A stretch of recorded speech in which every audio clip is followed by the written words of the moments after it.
Hello बच्चों, हमारे channel पर आपका स्वागत है। मिथुन सागर नामक एक नगर में था एक मशहूर मिठाई की दुकान, किसान वाला मिठाई। दुकान का मालिक था रणवीर अग्रवाल।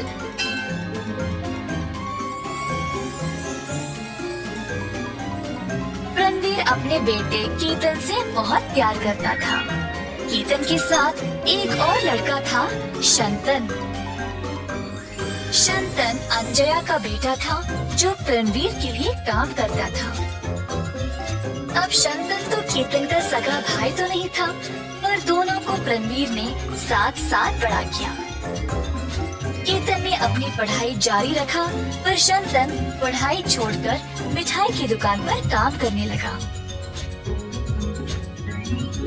कुछ महीनों बाद केतन ने भी पढ़ाई छोड़ दी, क्योंकि वह अच्छे से पढ़ाई नहीं कर पाया।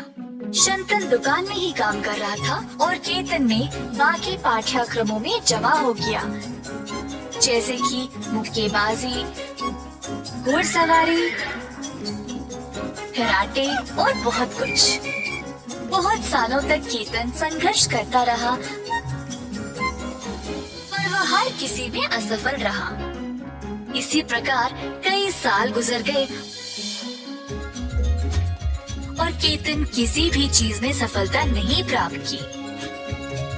दूसरी ओर शंतन दुकान में काम करके स्वादिष्ट मिठाई बनाना सीख लिया। उसने बहुत मिठाई बेचा और किसान वाला मिठाई को और भी मशहूर बना दिया। उसकी जिम्मेदारियां भी बढ़ गई और उसने दुकान की अच्छी देखभाल की। रणवीर ने दोनों लड़कों को ध्यान से देखा और फिर एक दिन केतन को अपने पास बुलाया। केतन, तुमने 12 साल बिताए कई पाठ्यक्रमों को सीखने में, पर तुमने कुछ नहीं सीखा। कम से कम दुकान के कैश काउंटर को जाकर संभालो, कुछ न कुछ तो वहाँ सीख जाओगे। ये सुनकर केतन बहुत खुश हो गया। उसको ऐसा लगा जैसे पूरी दुकान उसी की है और हर एक जिम्मेदारी भी उसी की। अगले दिन केतन दुकान पर गया। अपने आप को कुछ ज्यादा ही महान समझकर दुकान पर उसने देखा कि शंतन सब कुछ बहुत अच्छे से संभाल रहा था। किसी ने केतन को भाव ही नहीं दिया और केवल शंतन की बात ही सुन रहे थे। केतन को जलन होने लगी और उसको समझ नहीं आया कि वह क्या करे। दिन समाप्त होने के बाद जब शंतन काम करने वालों को तनख्वाह दे रहा था, तब केतन बीच में आया और उसके हाथ से पैसे छीन लिए। ये मेरी दुकान है और अब से पैसे मैं ही संभालूंगा। उठो यहाँ से और जाओ। शंतन ने कुछ नहीं कहा और चुपचाप वहाँ से चला गया। केतन अब काम करने वालों को पूरी तनख्वाह देने के बजाय आधा ही देने लगा। दुकान के लोगों को निकालकर दूसरे काम वालों को ले आया, जिनको मिठाई बनाने के बारे में ज्यादा कुछ पता भी नहीं था।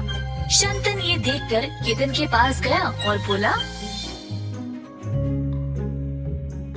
अगर तुम ऐसे कर्मी को काम पे रखोगे तो हम अच्छी मिठाई कैसे बना पाएंगे? मुझे पता है मैं क्या कर रहा हूँ। अगर तुमको पसंद नहीं तो तुम इस दुकान को छोड़कर जा सकते हो। ये सुनकर शंतन दुकान जाना बंद कर दिया। जब रणवीर ने शंतन को घर पर ही देखा तो वह हैरान रह गया। रणवीर जानना चाहता था कि हुआ क्या, पर शंतन उसको कुछ नहीं बोल रहा था। अंत में रणवीर को पता चल ही गया कि उसकी दुकान पर हो क्या रहा था। रणवीर ने देखा कि उसका बेटा गलत रास्ते पर जा रहा था। सब लोग उसके बारे में बुरा बात कर रहे थे और रणवीर को ये बात अच्छी नहीं लगी। एक दिन रणवीर ने दोनों लड़कों को अपने पास बुलाया। रणवीर ने लड़कों से पूछा कि क्या हो रहा है। शंतन ने अपनी बात बोली, पर केतन अपनी गलती मान ही नहीं रहा था। रणवीर को पता था कि गलत कौन था। वो जानता था कि शंतन की वजह से ही दुकान का अच्छा नाम बना था। अंत में रणवीर ने शंतन को दुकान का मालिक बना दिया। ये देखकर केतन और भी नाराज हो गया। पिताजी, आपने ये ठीक नहीं किया। तुम किसी काम के लायक नहीं हो और उसके ऊपर तुम इतनी ईर्ष्या और गुस्सा दिखाते हो। इस तरह तुम एक अच्छा जीवन नहीं बिता सकते। तुम मेरी एक ही औलाद हो और मैंने 12 साल इंतजार किया तुम में बदलाव देखने के लिए, पर तुम इतने लापरवाह बन गए। अब तुम जो भी कहो, मैं निर्णय ले चुका हूँ।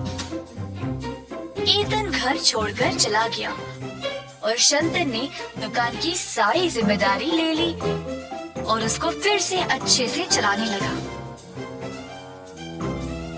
बहुत दिन बीत गए और केतन को बाहर भी कोई नौकरी नहीं मिली। घर वापस आकर उसने अपने पिता से माफी मांगा। ब्रह्मवीर ने केतन को माफ कर दिया और उसको शंतन का सहायक बनाया। कुछ ही समय बाद केतन ने शंतन से बहुत कुछ सीख लिया। दोनों भाइयों की तरह रहने लगे, एक दूसरे की सहायता करते हुए। इस कहानी से हम ये सीखते हैं कि कोई भी काम अगर मन लगाकर करोगे तो अवश्य सफल होंगे। धन्यवाद बच्चों। अगली बार एक और कहानी के साथ मिलेंगे। आपका दिन शुभ हो। हमारे चैनल को सब्सक्राइब करना मत भूलना।